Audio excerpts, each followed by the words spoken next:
के गर्दैछ निम्बुमा कोलगेटलाई हाल्यो कोलगेटलाई हालिसकेपछि फेरि त्यो आइरनमा लगायो त्यसलाई राम्रोसँग आइरनमा लगाइसकेपछि फेरि त्यसलाई ब्रुसले छोल्यो ब्रुसले छोलिसकेपछि एउटा कपडाले साफ गर्दा त व्हाट यो त एकदमै साफ चम्किलो क्लिन भयो त के यसरी पनि साफ हुन्छ त ल साथीहरु हामी पनि ट्राई गर्छौं है यसलाई ट्राई गर्नको लागि मसँग चाहिँ यो आइरन छ म चाहिँ यसमा ट्राई गर्छु हेर्नुस् त यहाँनिर पुरै खिया लागेर कस्तो कस्तो भइरहेछ हेरौँ है साथीहरु यो ह्याक साच्चै काम गर्छ कि नै सबैभन्दा पहिला म चाहिँ यो निम्बुमा कोलगेटलाई एड गर्छु यो कोलगेटलाई निम्बुमा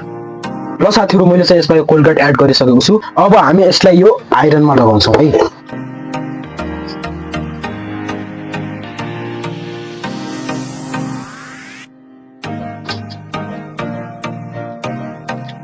यसलाई लगाइसकेपछि अब यसमा हामी ब्रुसले छोल्छौं यो मसँग ब्रुस पनि आइसकेको छ ल हेरौँ है के लाग्छ साथीहरु तपाईलाई के यसले साच्चै काम गर्छ त गर्छ या गर्दैन कमेन्ट बक्समा अवश्य कमेन्ट गर्नु होला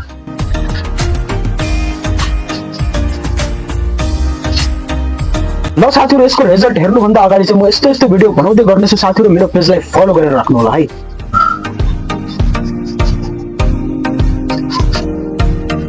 ल साथीहरु अब चाहिँ हामी यसलाई रिमुभ गर्छौं है के यसले साच्चै काम गर्यो त ल हेरौँ है साथीहरु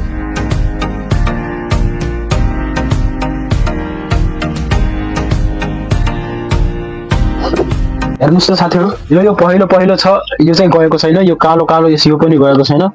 साथीहरु यसले चाहिँ साफ मात्र गर्छ यसले चाहिँ जो एकदमै खिया लागेकोहरु अनि यसमा चाहिँ एकदमै